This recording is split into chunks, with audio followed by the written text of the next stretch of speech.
ආයිබෝන් යාළුවනේ සුබ දවසක් ඔයාලා හැමදෙනාටම අදත් මගේ YouTube channel එකට සාදරයෙන් පිළිගන්නවා. අද මම ඔයාලට කියලා දෙන්න යන්නේ SMPS module එක M604 module එකත් එක්ක කොහොමද use කරලා battery එක charge කරන්නේ කියලා මම ඔයාලටද පෙන්වන්න යන්නේ වීඩියෝ එකත් එක්ක ඉන්න දිගටම. හරි යාළුවනේ මේ තියෙන්නේ මම මේ විදිහට අමුණගෙන තියෙන wire ටික. ඔයාලට මේ තියෙන මගේ SMPS module එක 12 volt power supply එක 12 volt 30 ampere. මෙන්න මෙතන ගහලා තියෙනවා ඔයාලට පේනවා.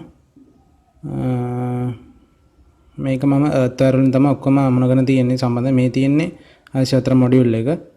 අනිවාර්යෙන් 604 මොඩියුල් එක යූස් කරද්දී අනිවාර්යෙන් දෙන ඇම්පියර් ගානට වඩා වැඩි ඇම්පියර් ගානක් තියෙන රෙක්ටිෆයර් එකක් කියන ඩයෝඩ් එකක් ඔයාලා අනිවාර්යෙන් දාන්න ඕනේ. SMPS එකේ ප්ලස් එක පැත්තට මේ විදිහට ඩයෝඩ් එක දාන්න ඕනේ. මේ ඇම්පියර් 70ක ඩයෝඩ් එකක්.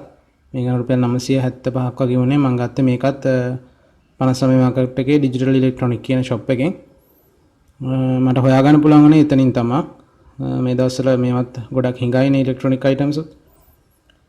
හැම එකටම ගේජ් එක වැඩි වයර් එක දාන්න නැත්නම් DC වයර්ස් යූස් කරන්න ඕලා. මොකද ඇම්පියර් ගානක් යවන්න ඕන හින්දා.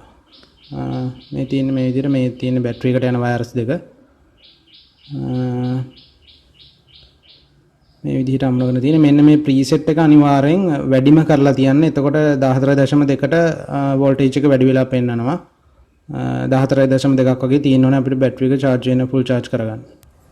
හරි අනන්තේ මේ තියෙන්නේ මම බැටරි එකට අමුණගෙන මේ විදිහට ඩයෝඩ් එක දාලා මේ 604 මොඩියුල් එක අමුණලා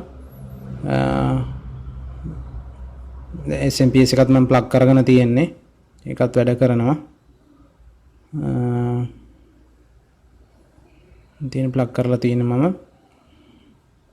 ඔයාලට පෙන්වන්න ඕන හින්දා මේ විදිහට මම අමුණගත්ත ටිකක් අපිරියලක් තියෙන පොඩි අනිවාර්යෙන්ම රෙක්ටිෆයර් එක වෙනමම තියන්න ඕනේ වයර් එක තියන්න එපා මොකද රත් වීමක් වෙනවා රෙක්ටිෆයර් එකෙන් කරන්ට් එක යද්දී ඒ හින්දා රෙක්ටිෆයර් එක වෙනමම කූලින් වෙන්න තියලා තියන්න මේ තියෙන මෙතන වෝල්ටේජ් එක දැන් වැඩි වෙලා පෙන්නන එහෙනම් යාළුවනේ ඔයාලට මොනවා ප්‍රශ්න තියෙනවා නම් අහන්න කමෙන්ට් කරන්න